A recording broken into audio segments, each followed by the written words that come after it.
I don't know what happened yesterday. I'm not quite sure what's going to happen today. Hell, I'm not even sure if tomorrow's going to be present. But on the offset chance that it is, I want you to understand that we need you to stay. We need you to make a decision that you can live with. Because there's something about your smile that matters to us. There's something about your voice that we need to intake. There's something about your presence that matters. You don't know it, because we usually don't, but you're the reason someone believes in the goodness of people. And if you take that away, if you take that reason away, then you're taking out the best parts of humanity. So before you make a decision that we have to live with, make one you can live with and dial 988 and get help. If you're thinking things or hearing things, or you're having some type of emotional moment where you feel like you're not being heard, I hear you.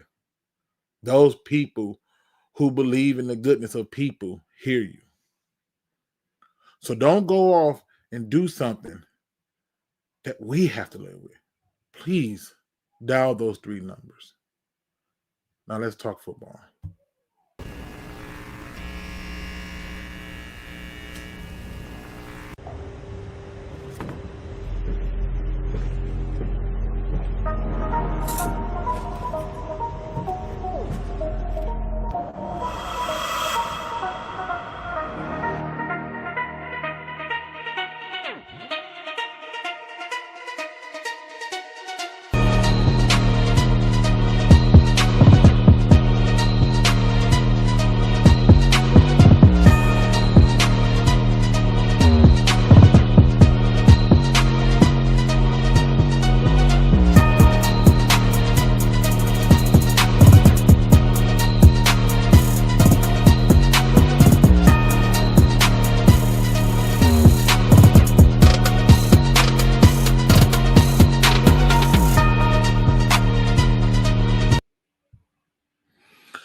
Pride Nation.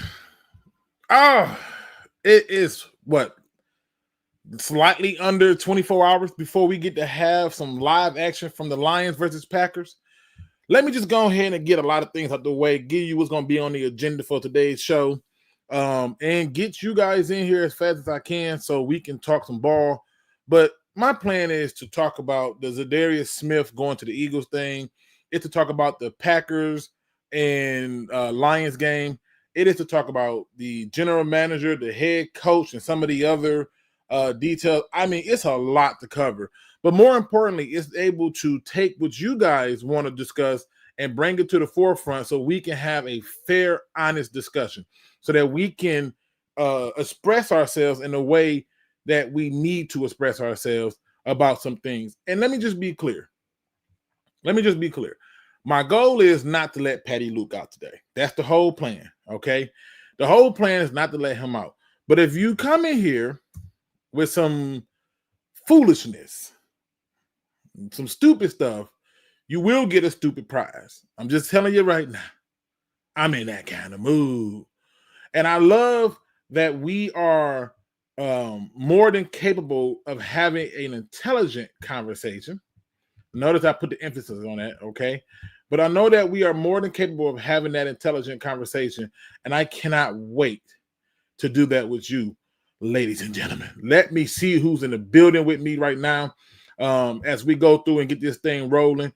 We got my man Vash Starwin in the building. What up, though? We got Looney Tune in the building. Giovanni Lyons in the building. Dr. Detroit is in the building. We got Barbarian Lion in the building. Perry Ball is in the building. We got my man Makai Holt is in the building. Big T is in the building. We got my man's You Can Hate Me Now, Mackenzie in the building. 2 guys in the podcast is in the building. What up, though? What up, though? D-Map Zoon is in the building. The artist is in the building. I'm sure I ain't forgetting nobody. And if you in here, put it in the chat and I'll shout you out. We got my man, I'm always Malik Akaito. I hope I said that right. And we got my man Jajetta in the building, Detroit 27, Green Bay 13. All right. Look, let me just be clear. All right, I gotta get my disclaimers out the way. you know what? Let me do this, because if I don't do this, y'all gonna judge me. So let me do this. Hold on. What I want to do is I want to put the chat invite out first, so that way y'all can have a way to jump in if you so choose. Right? You can have a way to speak your stuff if you so choose. Right? And I want to make sure that I'm giving that room. So let me put that in the chat, people. Bear with me. Just bear with me. Let me get this in the chat. And then I'm going to talk my stuff. And then after I talk my stuff, I'll start adding y'all in. I'm going to put some disclaimers out there. I'm going to say some things that's not going to be favorable for a lot of people. And what I mean by that is you may not agree with it. And I'm okay with that. You may say something that I don't agree with. You should be okay with that. All right? But just know that we're going to have some fun today. All right. First things first. All right. Let me get this thing going the way that we need to. All right. Zadarius Smith signs with the Eagles. This is like news to nobody at this point. And if it is news to you, yeah, that happened. There was a recent interview where Dan Campbell was on 97.1 The Ticket, in which he was asked by Jensen and Costa about Zadarius Smith. And he responded with, "We're good. We got Marcus Davenport." And there was other interviews with Brad Holmes where people asked him about the pass rusher, and he blew it off basically saying that, no, we're good. We like where we are, right? Now, I want you to hold on to that, okay? Because what I have now seen is a push, not only from 97.1 The Ticket, but my other counterparts in this space talking about the Lions, where they're now questioning the general manager. And they're questioning a host of other things. My honest opinion about the Zadarius Smith is this. When we traded for him, I wasn't high on him and did not think that we should have traded for him. And I did not think that he would offer much. And in my opinion, he didn't. And I say that so you can know that I'm not just finna gas up Zadarius Smith like I just love him as a person, right? I'm not going to do that. But what I am going to do is point out that he still makes more sense than Marcus Davenport. And I'll explain it. Because when we traded for Zadarius Smith, and I could be wrong about this, but I'm pretty sure Zadarius Smith had a 2-year contract. He was going to be on a contract that he was playing under, and we would have had him for the last year of that contract for this season, and we cut him. Okay?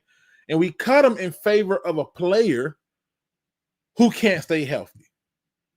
Now, a lot of pundits would love for you to say that, oh, it's okay because, you know, we got Marcus Davenport and you got to let Brad Holmes cook.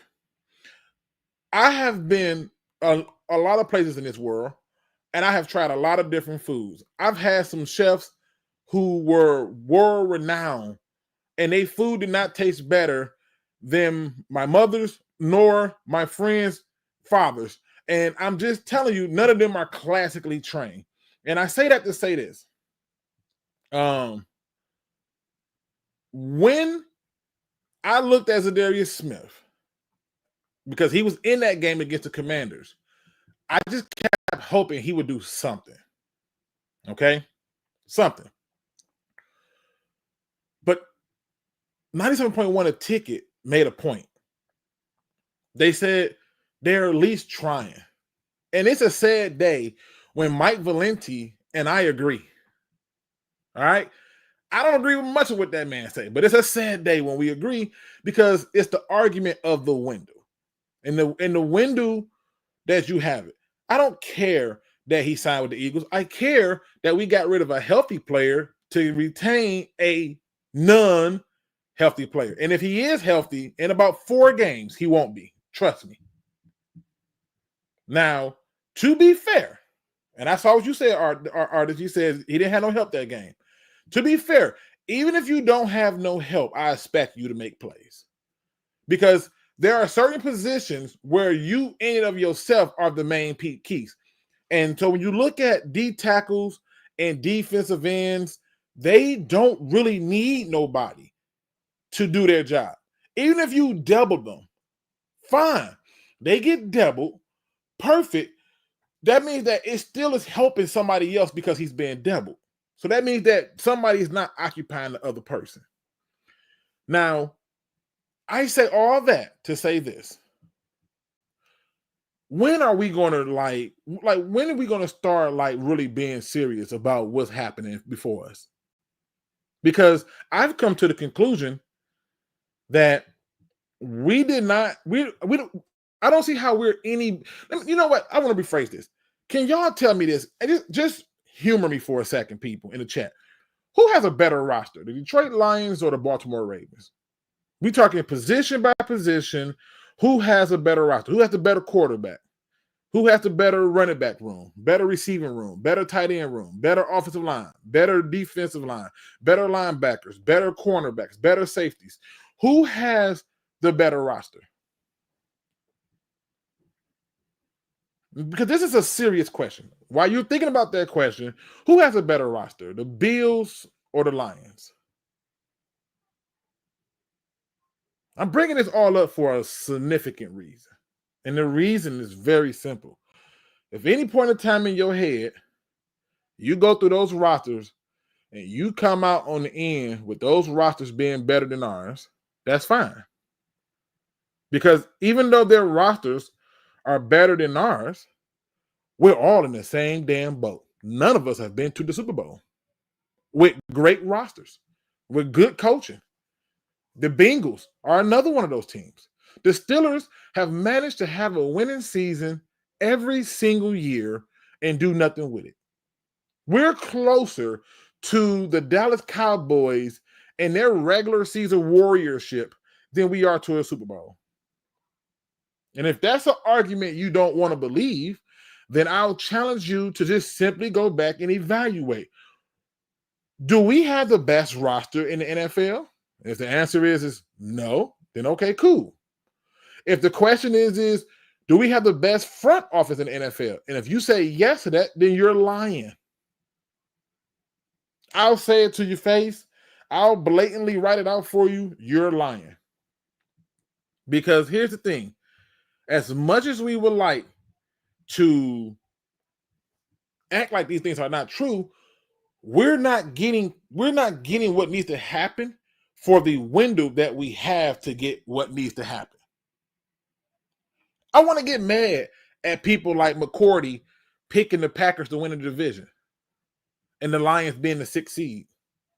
But how can I argue against it? I want to be mad when Mike Valenti goes off about us not being aggressive enough towards the defense. But I can't do it. I want to be upset about Brad Holmes sparing no expense. He spares no expense for the offense. And he's very, frugal with the defense. I want to say that these things make a difference, but it doesn't matter. I want to say, yeah, let's get mad at Michael Parsons and stuff. But let's be honest. If Michael Parsons has to talk for the Lions to have a sense of urgency, or they need some type of bulletin board material to have a sense of urgency, we don't deserve to win diddly squat. But I can't get mad at none of that because I don't believe in none of that. I don't care what Michael Parsons said. He ain't supposed to like us. If he's on the Lions and he said it, now we got a problem. But with him being on the Packers, him being on the Cowboys, he ain't supposed to like us. And when you come out and you say, we're good because we got Marcus Davenport, like that's a name. We get to discuss and criticize you. Now, I wanted to get that little disclaimer out before I get more further into a lot of this stuff. And I do want to talk about the Pick'em League. So if you haven't joined it, don't be discouraged. You only missed 2 games. I guarantee you by the mid-season, a bunch of people are going to forget to put their picks in. You have time to come back and win. All right? and the information is in the description. He said, don't forget wheat. Do you know Madden? Again, it's a video game. It don't mean much, but do you know Madden got wheat rated as a 63 overall? A 63 overall. You can get him on every waiver wire without issue. A 63 overall. Just saying. Now, I do got a guest in the back waiting. I'm going to bring him in a few minutes, but I wanted to put that out there. All right. I want to put that out there because them not bringing Zadarius Smith back don't mean nothing. It does make me question, though, some other things. And it brought me to some other thoughts, too, that I'm going to share because I came to some conclusions. And I told the guys this yesterday, but I'll bring – the last time he was on the show wasn't yesterday, but I'll bring my first guest in, Crimson Shadow. What up, though? Hey, Luke. How you doing, bud? Man, I'm here. Like, I don't even – I'm not trying to be funny. Man. I don't even care that the Eagles went and got him. It's just that it's just funny because we keep talking Cap. And we keep talking about all the other stuff. And it doesn't make sense. To talk about Cap, to talk about all this other stuff, and teams who don't have more cap than us keep finding a way to make the money work. But then we come up with false narratives and things like that to try to push our own coping mechanism down the drain. But talk your stuff, man. Hey, look, I was like the first person like freaking post that. Well, King freaking sent a video out that Zadarius Smith got freaking signed. I'm like, yeah, once again, the freaking Eagles doing it. Out of any team that had to freaking do it. Look, I don't care if it's Zadarius Smith is going to the Eagles. That doesn't move the needle really at all. It's just every time I either want a player or want somebody that's going to move the needle, it's always the effing Eagles. It's like people want to talk about we have the best front office. No, the Eagles have a way better front office than we do. They have way more sense of urgency, and they can back it. They got 2 Super Bowls from it, and a lot of players that I wanted. Guess what? Oh, look, players that I wanted, and they got a ring. What do we got? Jack Diddley fucking squat. And it's like, yeah, I get it. Zadarius Smith isn't exactly a world beater, but he's better than most of the players you got. I'm sorry, but yeah, I get it. He's only got like 3 sacks last season, but that's still more than most of your edges that you already had. I think the closest you had was Muhammad. That's it. And it's funny too because I get it, man. It's easy for us to jump on low-hanging fruit. It's too easy to get that, right? And we have not ever had this level of success per se, but to teams like the Steelers who have never had a losing season, they fans are exhausted. To teams, to the Bills fans and the Ravens fans and the Bengals fans, those teams are exhausted with just being good.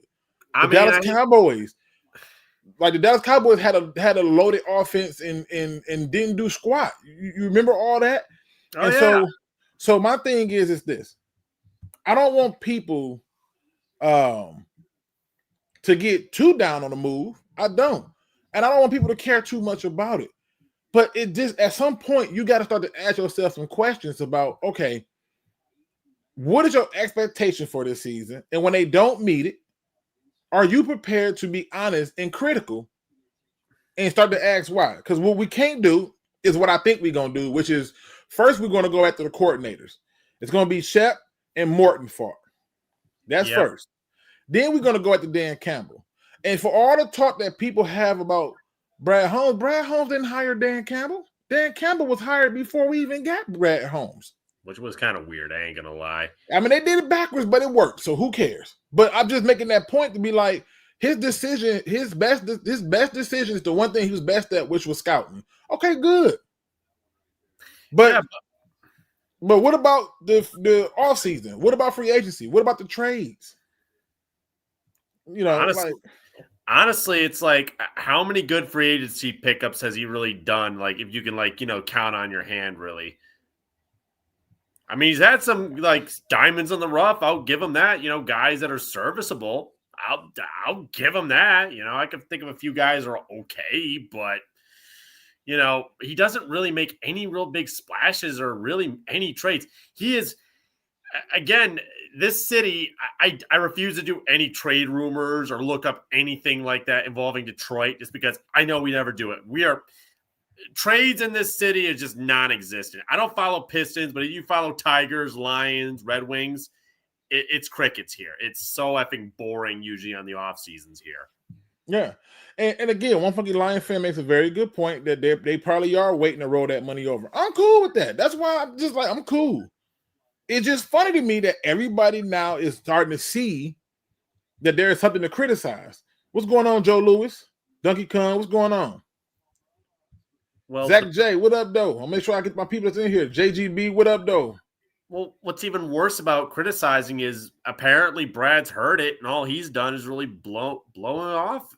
He just basically he has to, though, right? Like, he has to. The field that I'm in, if I took everything that people said to me to heart, I couldn't do this job. Like, there's no way I could do it, right?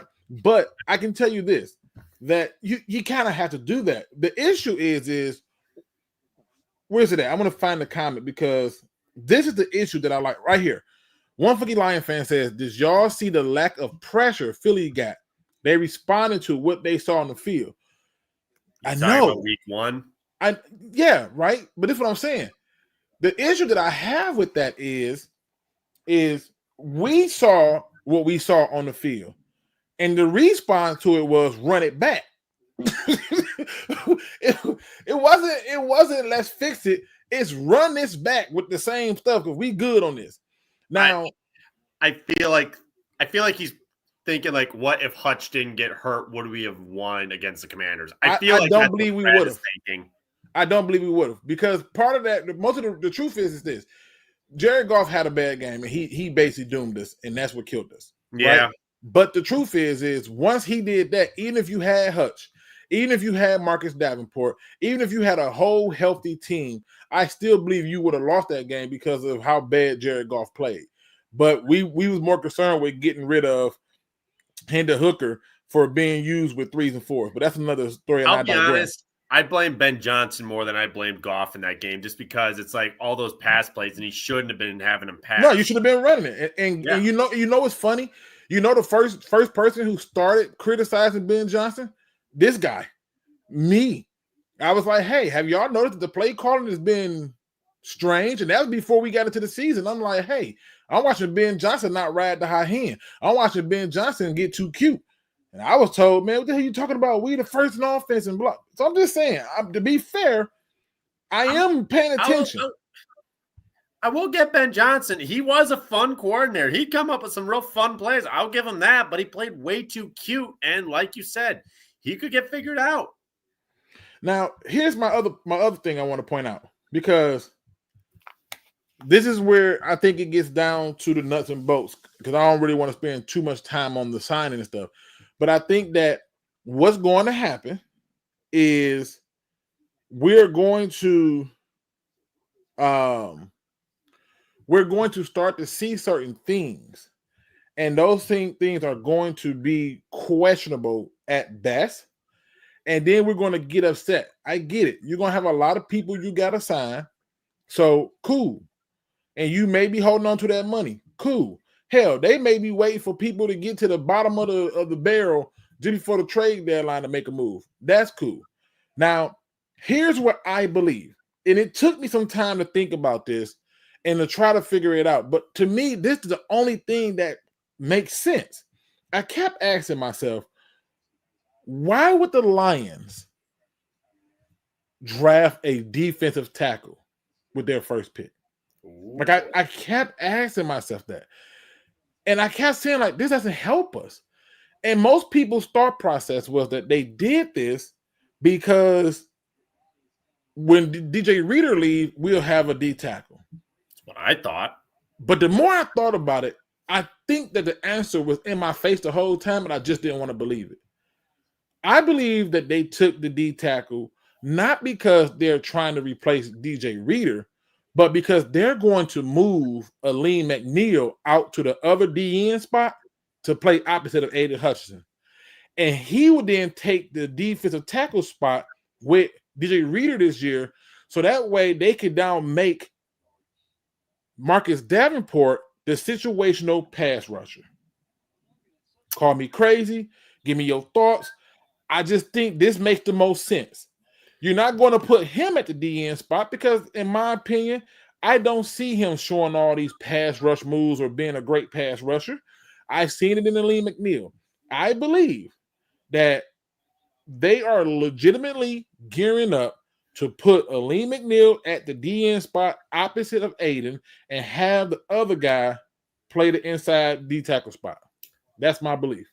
I think it would be a good idea to try it. I mean, if anything, if we're talking about any of the defensive tackles we have, he has the most pass rush moves, and he's definitely got an amazing burst. I think he'd make a great edge if that was the plan. If that was the idea all along, I'd be on board with the Tyleek plan. But again, until they actually do it, I mean, if they try to run Tyleek and Aleem, we'll see. Like I said, I'm still not crazy about the pick, but I don't know. Ben shut me up before with guys like Gibbs before, so I'll give it a chance. I've been doing that, but it's still, I just don't see the vision right now, unless it's that Aleem idea you were mentioning. To me, because you got to think, the biggest issue that we really have with Zadarius Smith being cut and them keeping Marcus Davenport is Marcus Davenport don't stay healthy. If Marcus Davenport stayed healthy and he performed, we wouldn't have cared, right? But if he had to stay healthy and didn't have issues, he would still be a freaking Viking or a Saint. People forget this. Like, I'm tired of us acting like we're going to fix the mistakes of other people. The Saints couldn't fix them, and they gave him more than enough chance. The Vikings couldn't fix him. And I don't know why we think we can fix him. But the only thing that makes sense to me is to make him a situational pass rusher and have Aleem McNeil, when he come back, play the outside DN spot opposite of Aiden Hutchinson. A D-line where you have Williams, Reeder, Aleem, and Hutchinson is formidable. Like, that's a tough pill to swallow. Good luck running against that. If you do run Tyleek, Reeder, Hutch with Aleem, that's a much better line. Like, I know people are calling you crazy in the chat, but I'm like, can you think of a better option? I don't think you really can. Because if you're telling me that that's not true, and if you're telling me that that's not true, and that they legitimately just simply wanted to draft the replacement for DJ Reeder now, and I'm telling you that we have no pass rush, opposite of Aiden Hutchinson, there's no pass rush. Do not be fooled by that 4.5 sack performance he had against the backup tackle. Okay, do not get it twisted. Go and look at his history. He had these games where he'll have 1 or 2 games, he gets some good sacks, then he goes like 3, 4, or 5 games without it, then he get 1 or 2 games and get some sacks, and then go some more games without it. This is the pattern. This is the only thing I can think of that makes sense. Because if you don't do this, then I'm telling you that pick is even worse, and you're going to regret not getting Mike Green as he's down the throat of our quarterback.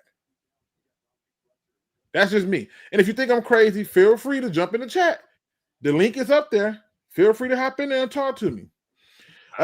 Tier Trash says, do you really think that the team is that desperate for pass rush that Aleem McNeil moves to the 4-5 tech and compromising your interior? Is your interior really affected if you still have Tyleek and DJ, though? That's what I'm saying. It's not. It's not affected. Okay, guys, realize this. When Aleem went down, you were still a top 5 run defending team without Aleem. And the issue isn't even that. The issue is most teams don't like to run the ball anyway. We're just one of the few teams who commit to it. All right. So let's put that in perspective. But the reality is let's be honest. Let's look at my alternative versus other people. Some people will much rather you have Marcus Davenport out there. Right? But how is your interior compromised if Tyleek Williams is who you say he is?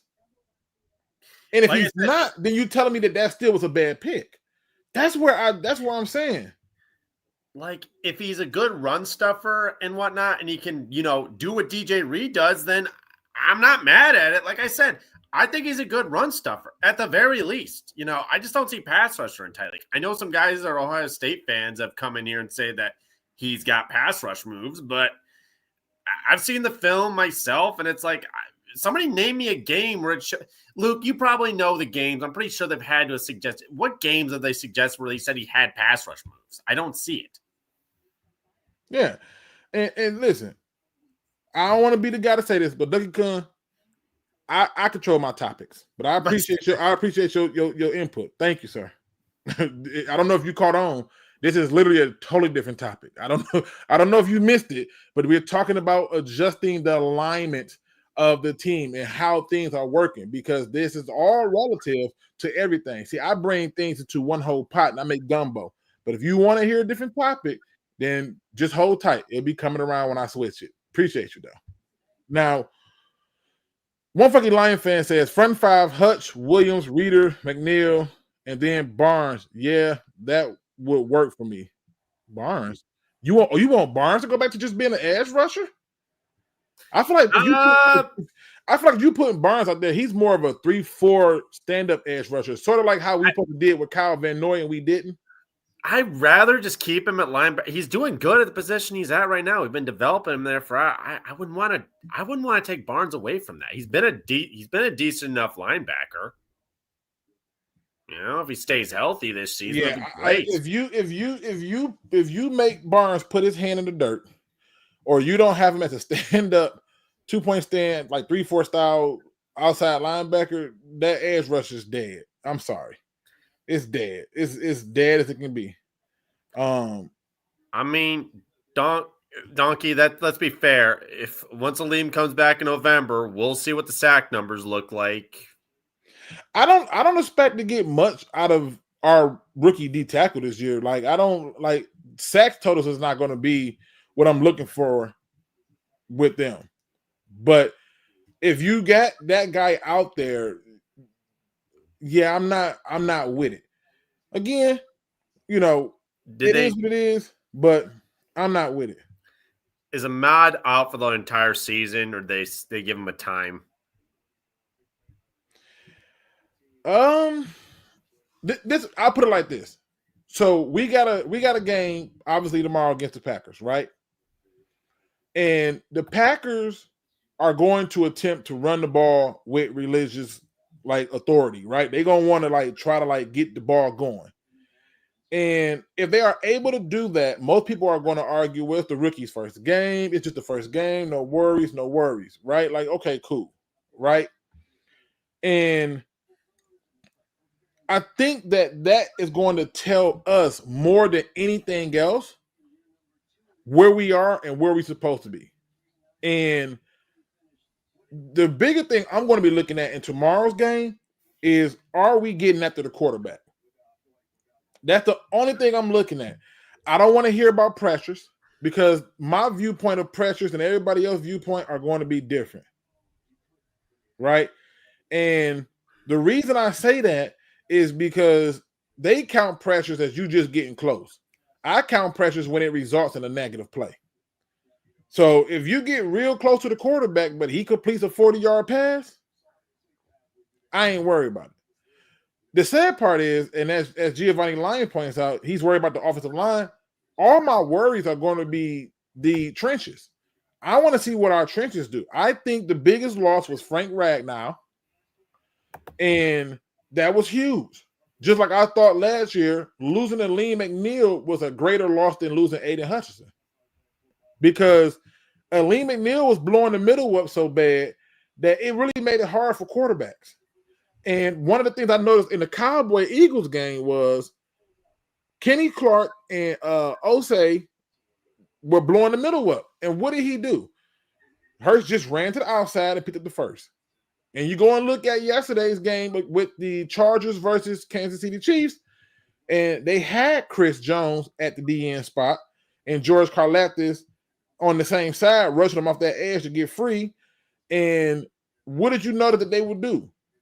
You know, they would just run to the opposite side. So there has to be a balance in that offensive line and in that defensive line, in my opinion, that starts with the interior towards the outside. So the biggest things that I'm looking for are what those trenches do. With our pass rush getting to the quarterback, is our offensive line keeping them off of the quarterback? And that's really where I think the game's going to start and end at. Whoever wins that wins the game, right? So to switch it over to that really quick, Crimson, let's talk about the expectations for the Lions versus the Packers. I'll let you start off with yours, and I'll get into my notes on what I came up with for my expectations for that game. Well, my expectations for that game is, I expect to win that game. I'm guessing 33-21 is my score. If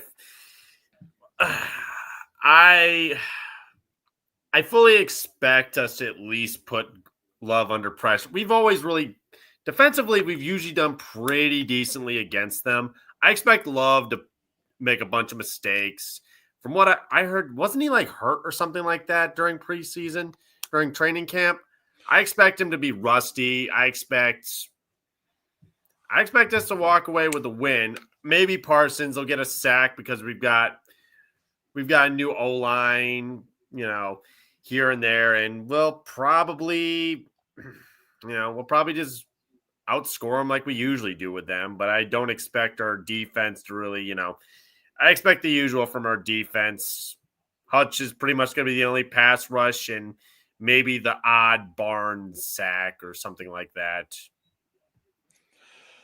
I look at it like this. I don't expect the game to be a blowout. I expect it to be kind of a close game, like something like 28-24 or 27-24, something like that. I don't expect it to be a blowout, but I expect the Lions to win the game. I do. I fully expect them to win the game. It's a tough out, and it's an opening game. You on the road. I get it, right? And I know everybody's gonna say we're a good road team. That was last year. Yeah, that was last year. It's changed. Okay, last year they didn't have Parsons.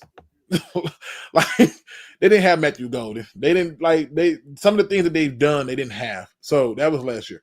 So, but I expect them to win the game. My key point that I'm looking at though is how we attack the linebackers of Green Bay. I looked at their secondary and I was like, could we really go after that? And I feel like that's a mistake. And the reason I feel like us trying to really go after their secondary is a mistake because that lines up for people like Parsons and Rashawn Gary.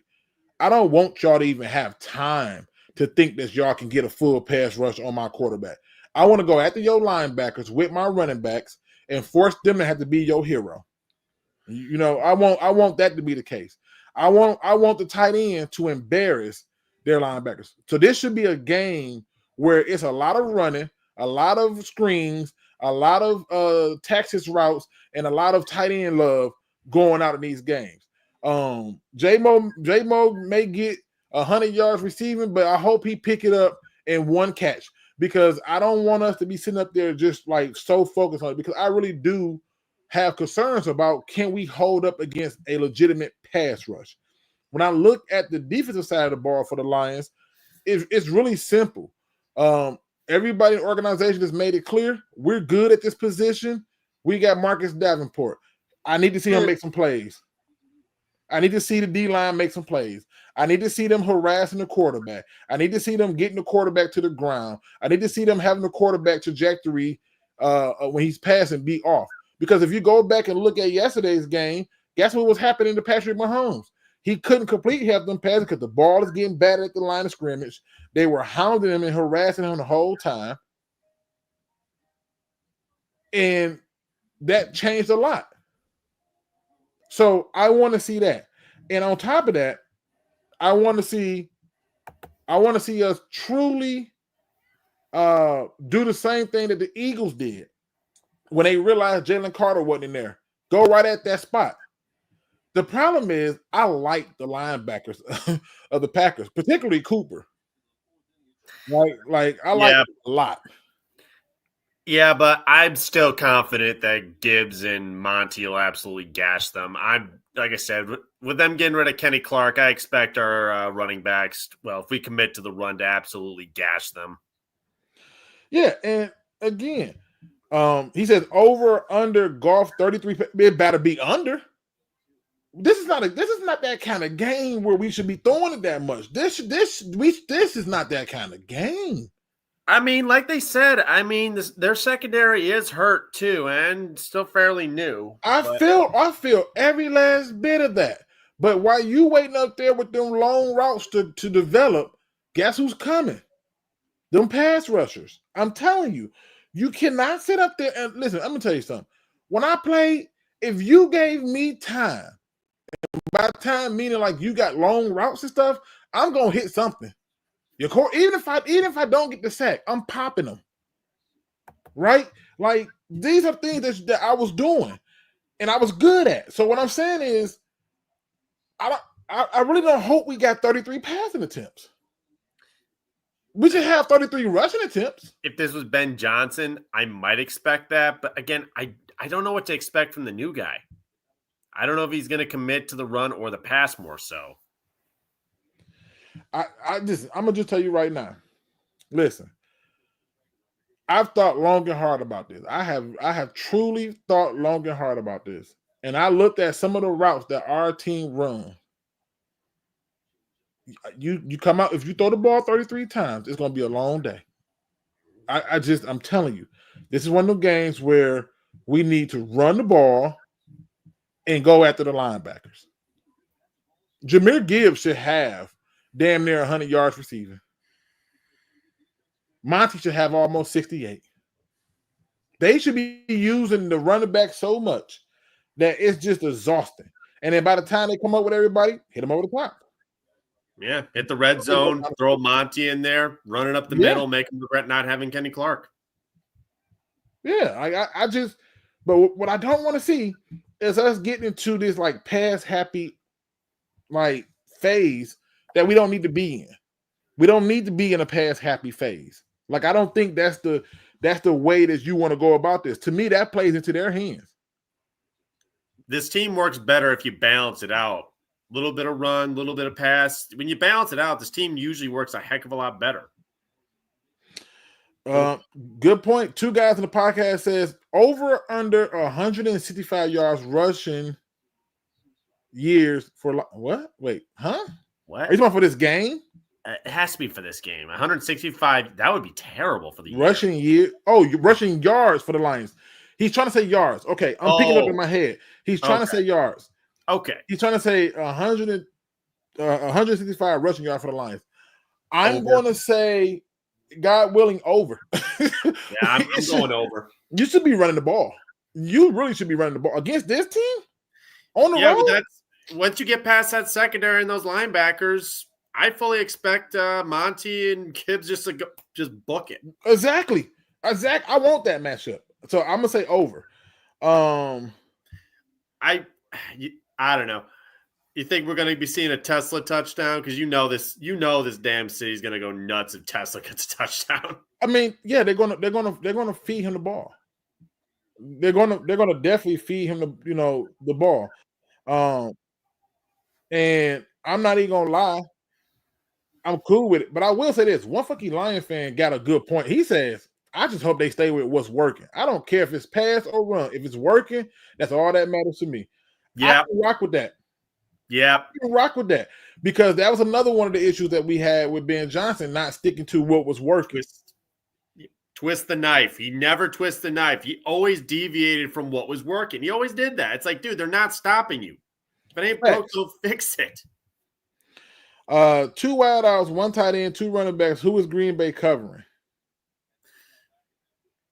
And this is why I believe that you have to look at the receivers. They're gonna look at the receivers. In my opinion, this is where the running backs and the tight end get to be eat. This is what I expect to see.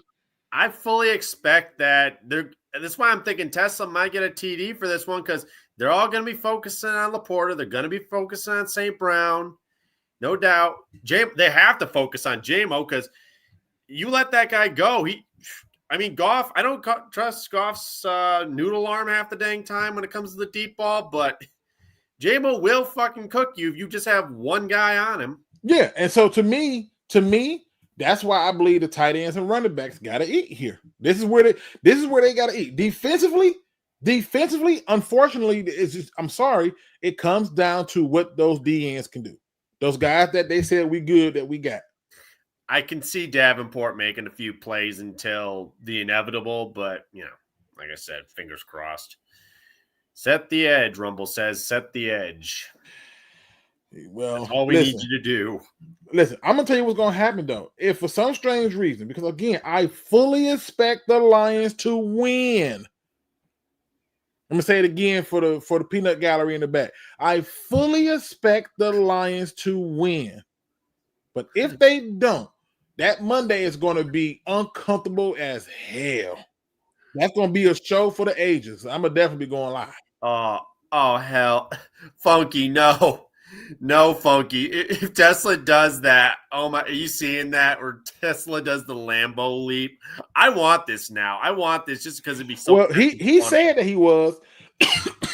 I want to see that. Oh my god. Excuse me. In fact, from what I gathered from what they were saying, all the receivers plan to do it at some point. Like the offensive players that said, we're gonna Lambo leap the hell out of this field because we're gonna show them that this is our house. So, oh god, JMO would do it in a heartbeat. I have no doubt. So this is what they plan on doing. What's going on, 313 Curt? He says, I don't never get the notifications when you're going live. I'm glad you're here. That's all that matters. Enough. It's YouTube, man. YouTube trying to get into a new space, and I understand it. Open on Sunday has a better day than little guy they drafted. What? Open. Who's he referring to? Open on Sunday has a better day than the little guy they drafted. Open. I don't get it. You're gonna have to. What are you talking about, man? I don't know. I don't get it. Patty Grimes, what up, though? What is a Lambo leap? They finna change it to a Lions leap in a minute if they keep doing it. But that's basically like it's the location you're leaping into the stands. But they plan to do it. They talked about it on the St. Brown's podcast thing. They would be so mad. He said he just hit the riddle. I'm usually good at riddles. I couldn't get it. I was like, what? Open on Sunday has a better day than the little guy they drafted. Like, than the little guy. I mean, Tyreek ain't little. I can tell you that. Unless I feel like no wait. I feel like he was trying to say like one of the Lions receivers is on Sunday will have a better day than Matthew Golden. That's what I think he's trying to say. But I could be wrong. What's good, Marcus Willis? It says that's the perfect comment that shows too many gummies is not a great thing. Hey, who said that? Yeah.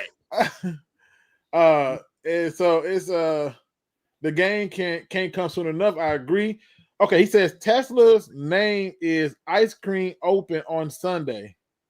So I'm calling Tesla Open on Sunday. And hell yeah, Golden is the little guy. Okay. Wow, you actually did call you Batman, man. I told you I like riddles, but I was like, what is he trying to say? But here's the thing. I mean, god dang, you just this is the first time I heard of this nickname, Ice Cream Open on Sunday. That is a terrible fucking name. I'm just gonna put it out there. What is that? Who gave him that name and why did he accept it? That's not it. That can't be it. I refuse to call this man Ice Cream Open on Sunday. What the heck does he use that on? Is that on freaking like X? Is that on like Blue Sky? I don't know what they use it on, but whatever they use it on, please stop and go get some help. That ain't it. Marcus Willis says, I think Rutledge will give Wyatt fits. It's possible. I think it would be a battle. But I'm not. Listen, I don't sleep on Wyatt. I know a lot of people slap on Wyatt, but I'm not. I'm not fresh. You might give him the old welcome to the NFL. Yeah, I'm not willing to sleep on Wyatt. I think Wyatt is decent and more than capable of being something. You know what I mean? Like, yeah, in my opinion, but. I do expect there to be growing pains with this O-line being new. I've got no doubt it's going to take a minute for everyone to gel together. Yeah, and that's the other thing you got to keep in mind, man. Like, I'm not a huge fan of Graham Glasgow at all. Like, even as a center? Even as a center. I'm not – he's not on my radar. So I get it. He says, well, I'll take it back. Too many too many gummies. Must really be a great thing if he came up with that one. Hey, I told you I was gonna figure it out. I'm sitting here in my brain, like, what is he trying to say? D Map Zoom says outside Golden, who does Green Bay have at receiver because ain't most of them injured? Is Romeo Doubs hurt again? I mean, yeah, they got some injuries. Like I don't want to like sugarcoat it. They got some injuries at the receiver spot. Romeo Doubs is not hurt from. I haven't seen any reports. They got this one guy, right? That I think. I know he's probably listed as questionable, but it's some. I watched like a few preseason games and I was impressed with him. Savion Williams. I've heard that name. Savion Williams, to me, a guy that's like 6'4", 200-something pounds, whatever, played at TCU. They took him in the 3rd round. Hey, I'm not gonna lie, he looked like he could be about something. But truthfully, it's the Green Bay Packers. Every time we think they don't have weapons, they figure it out. They got tight ends. They got Josh Jacobs. They got some new blood out there. And if Matthew Golden turns into a slot merchant, hell, if he even become close to what Ladd McConkey is, it's rough. Man, at least the one upside of not having Darius Slay on this team was the one thing he was known for. Any receivers he never heard of, that guy would always get cooked on receivers he never heard of. What the hell? And again, it's week 1. Anything is possible. I expect the Lions to win the game. I got to keep saying that, Crimson, because if I don't, they're going to swear to God that I'm not picking them. And I did that. Oh, yeah, Reed. Yeah. That's another one that I liked on their team. Reed was nice as well. Reed is still there. Watson is still there. Like I said, they got some big receivers. Yeah. And I'm not trying to be funny. Just Savion's height, Watson's height versus Meek Robertson, a guy who I love because he's scrappy and he's aggressive. I'm not so sure that won't go in our favor. Now, you in the chat, talk to me. What are your keys to this game? Because for me, it's running the ball, a lot of passes to the running back, a lot of passes to the tight end. I'm going after them linebackers hard. They're going to have a hard day. After they get done chasing the running back, running the ball, they don't want to run with the tight end. Like I said, when it came to any receivers, I was really big on getting Romeo Doubs. Like every draft I had, I wanted to get Doubs back then. It's like, God damn it. And then Green Bay got him, and look, he's actually solid. I'm like, dang it. Of all the teams that had to go to, it had to be them. Oh, and shout out to 2 guys in the podcast. He says all the Green Bay players on the injury report today were limited practice. No one was ruled out for the game. I didn't see anybody ruled out for the game neither. Like 100%. It says Meek did pretty good on JJ. I don't think Justin Jefferson is 6'4". like I could be wrong. I'm finna look it up, but I don't think Justin Jefferson is 6'4". Like if he is, okay, then valid point, good point made. But I don't think I think he like more like 6'1", 6'2". Meek's got that skill to where he looks bigger than what he is. He's just got that kind of skill. You know what I mean? 5'8". Like no, we're not gonna. Yeah, I know that, but he's 5'8". And Justin Jefferson is 6'1". Like I thought. Like I like a Meek Robertson. Don't get me wrong, but I remember some games last year where the bigger receivers jumped over him. Let me see. I think Jefferson's like 6'2". He's 6'1". I looked it up. Okay. I looked it up. Because I was curious. It says Luke has the Lions going 0-17. If you just listening to the first 10 minutes, I love it. It was good, honest conversation. Oh, God dang it. Yeah, you definitely go back and listen to the first 10 minutes. You're going to be shocked. Now, the other thing I want to do, as we shift it over a little bit, and again, the link is in the chat, so feel free to jump in on the conversation, people. All right? I'm pretty sure I pinned it up there too, right? I did. Okay, good job. All right. Now, I'm surprised Rumble hasn't showed up. Listen, Rumble might be busy. Like I said, it's a college day, and I'm trying to get out of here because I know people want to see the Michigan game. So that's why I came on just a slightly bit earlier than usual. I want to talk about the Pick'em League. We are already into the Pick'em League, people, and to all the people who have joined, shout out to you. You know what I'm saying? And this I love doing this because we get to have some fun. He said, "I ain't no bro with 6'4". Yeah, he's 6'4". But he was doing. He was doing good enough that I was like, damn, he actually like big, and he was like agile. But that's not the point. The Pick'em League. Let's look at our leaders. Gavin Carson is up there. Now the thing is, this shows you what people pick. I basically showed all my picks when I did the first week. I always do this. This I don't know what the hell happened because I could have swore I picked the Chargers, but apparently I clicked on Kansas City. And I'm almost sure in the video, I think I took the Chargers. So I don't know why I got Kansas City down. Kansas City notoriously starts slow week 1, and I don't know why I did that. But that's not the point. When we go through and we look at our current leaders, right? Because you have to have a leaderboard. It goes as follows. And to the people who don't think that the tiebreakers matter, I cannot express to you enough. It do. Right now, as it stands thus far, Dirty Gloves Williams is number 1. Which means that his tiebreakers are closer than Gavin Carson's and Radio AM. All right. I'm number 4. I'll take it. Looney Tune is also right behind me at 5, but I'll take it. We'll see how this thing pans out when all the games are played. I'll come back and give it to you. But to round it out, Gunner and Fuck Your Couch is I don't know who did this. I mean, I wish I knew who this user was because this is absolutely hilarious. But Fuck Your Couch, I'm with it. But this shows you where everybody is at, and we're all in it. When you see all these right here, where it says 4th and 4, that means that our tiebreakers are probably on par. So I'm technically at 3.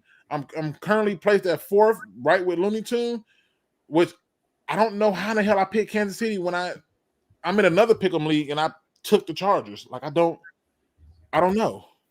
All right, cool. But these are your group so far. So I just want to put that out there so you can see where they are. And to all the people who jumped in and joined the thing, man, much love and appreciation. I do appreciate you, gentlemen. All right. And it is still time for those who have not joined the Pick'em League. All the information is in this video description and my last live video description on how to join. It's not hard at all. It's really just you picking the winners and losers. Okay. And let me make sure I hit on my last topic for the day. Okay.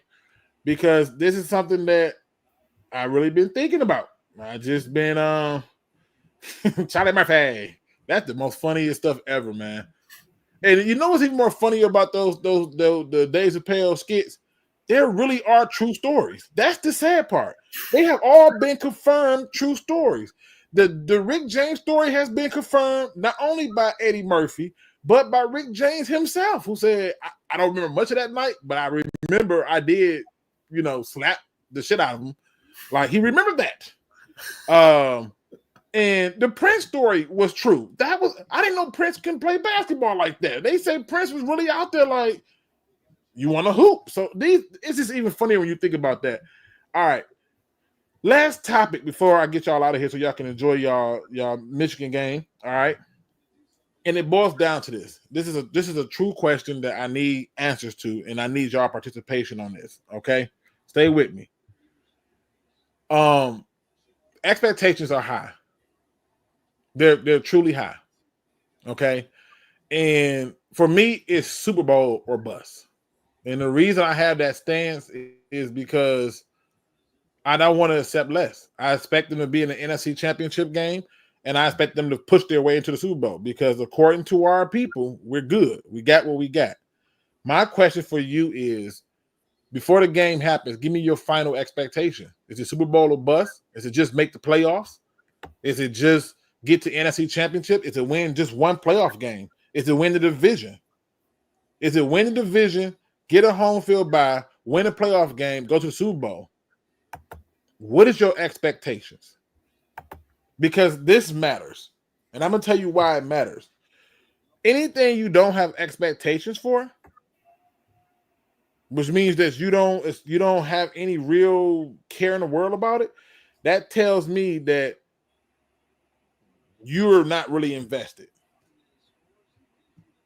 And I want to see the people who are invested be invested. Okay? So if we can get that investment to be an investment, let's talk about it. I want to know what those expectations are. For me, it's simply Super Bowl or bust. Like, I expect us to get to Super Bowl this year. Because you can't keep telling me this all. We're going to this, what, the fifth year, right? Crimson, am I right? Is it the fifth year? This would be, I mean, if you want to count the first year, I mean, that was the rebuild technically, but you've been 5 years, so. Yeah, because this is the fifth year. And so we've been in this thing for 5 years. I don't know how many more years you want to wait before you start talking about Super Bowl. You have to. You've done everything else now. You've won the division twice. You've gone to the NFC Championship. Unless your next expectation is to win an NFC Championship, I guess that's the one thing we haven't done yet.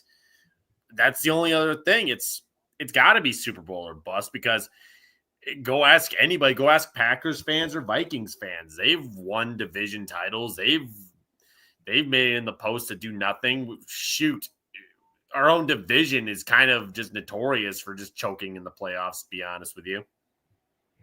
Yeah, and again, this is the fifth year. I expect to see a huge leap. I do. We get to the Super Bowl and we lose. I mean, that would suck. But we got to a Super Bowl, right? And that's a whole lot closer than just being a regular season warrior. We will be able to remove ourselves from the list of the Ravens, the Steelers, the Bills. Now, granted, we know the Steelers won Super Bowls. We know this. That's not what I'm talking about. I'm talking about just over the last few years, they just had a bunch of winning seasons, and it's not good enough. In fact, that was one of the main reasons why I wanted Jim Caldwell to be gone, because I was like, this just simply ain't good enough. This ain't it. You can't just get by and be okay with it. So the expectations have to be high. They have to. So shout out to my people who went for the Super Bowl, the Super Bowl win, and Super Bowl or bust. I mean, I don't know how you can have the mindset of just having a winning season is okay. I mean, what was it back in the day? 9-7 wasn't good enough. I hate to say it. It was the wrong time to say it, but Bob was right. 9-7 wasn't good enough. It's not. 9-7 is not good enough. And you know what? Just winning ain't good enough. So yeah, we got some winning seasons, but it's nothing. I look at it like this. It's like getting to second base with that person you know you ready to get to third base on, only to just get struck out. Like, what the hell? We was almost there. Like, I want home plate.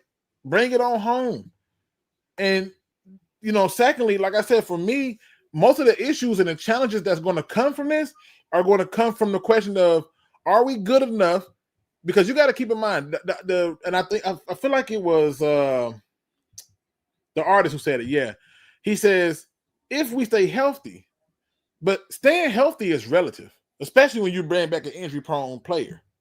Now, you already done lost Levi, okay? You're going to lose Davenport. Make no mistake about it. Okay? So once we go down that road and you lose those people, okay, and now we got to draft, because we got to draft linebackers and we got to draft people to replace Ellis Anzalone and so forth and so on, right?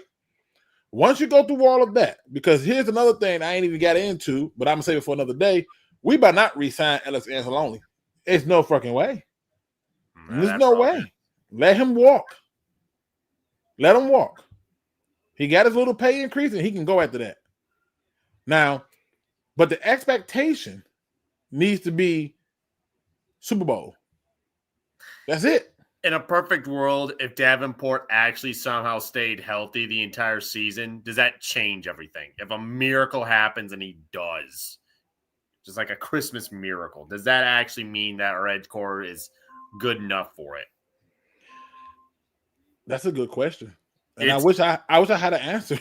Yeah, I mean, we're running on a what if, a very unlikely what if, but what if Davenport somehow stays healthy? Hold on. And here's a more interesting part. It says, which is a bigger ask? Davenport play every game or Lions make Super Bowl? And that said that that's a legitimate question, because the bigger ask is for Davenport to play every game. I'm telling you right now, I'm finna drop a bunch of polls, and I expect people to participate. Please do. But I'm gonna drop a bunch of polls, and one of them is going to be over or under how many games Davenport plays. Another one is going to be over or under for like a multitude of different things. But I'm telling you, I don't expect Davenport to get past like 7 games, maybe 9, but 7. I'm almost sure he's not gonna make it. I don't. Now, if they make him a situational pass rusher, he might make that 9 game, but he ain't doing that as a starter. Just putting it out there. Now, I say all that to say this, because I want to get y'all to this Michigan game, and I want to watch it myself. The Lions will win this game tomorrow, and they should win this game tomorrow. There is no ifs, ands, and buts about it. That is my expectation. The Lions will win this game tomorrow, especially if they attack the linebackers. Run the ball, go after the linebackers. So what if we lose this game, though? What's your thoughts then? I got to see how we lose the game. I can't say now. Is that rice? What the hell is that? No. I'm making ribs. Sorry. I'm about ready to slather on some sauce. And then boy, he be over there eating. I ain't even going to play with y'all. That man be over there eating. He decided to get some ribs. Man, the amount of times I've been cooking and my oven goes off, and I'm having to do this mid-freaking conversation. All right, well, look. I can hear your aluminum foil, so I know if I can hear it and I got you on the earbud, I want to make sure it's not like killing nobody else's ear. So you can mute it, or I'll mute it for you, and we'll go from there. People, again, I want to make sure I don't miss nobody's questions. So if you got questions, throw them in the chat. I hit them up. Because here's my final score for the game. I got us winning by at least 3. I don't know how that's going to look. 30-27, 27-24. I don't know. 2017, I got us winning by 3. But nonetheless, I got us winning. Okay? If Davenport makes it to the bye, we'll be lucky. I'll be surprised. Mm-hmm. It should be over or under on how many bones Davenport. Oh, come on. He don't deserve that. That's rough. Oh. That's tough. That's real tough. Okay. Oh, I felt that. Yeah. Listen, I wasn't ready for that one. So, what can I say? But give me your final scores, people, in the chat, and then I'll get ready for my final thoughts as we got 6 minutes for that game start. I say we win 11 games this year. Okay. The artist says final score 49-40. Damn. You ain't giving them no chance. Okay. I ain't mad at you, but damn. Do you think we beat Baltimore? No. Nope. I do not. I think that's gonna be the game that Mike Green gonna have a field day. I really do. Because I watch how he pass rushes, and it's gonna be a problem for both our tackles. So yep, I think that's gonna be the Mike Green coming out party. I do not for 1 second think we're beating the Ravens. And in the past, I've picked us to beat the Ravens. This just ain't one of those times. Like, unfortunately. Again, it's why I criticize Brad Holmes. You didn't do anything to address beaten teams like the Ravens, like the Bills, like the Eagles, like KC. They're all pretty much built very similar. If you can't even sack freaking Sam Darnold slow ass, what are we going to do against Lamar? Yeah, 100%. Luke sent the email of my Lions hype song. Feel free to use it you want on the show. What email you sent it to?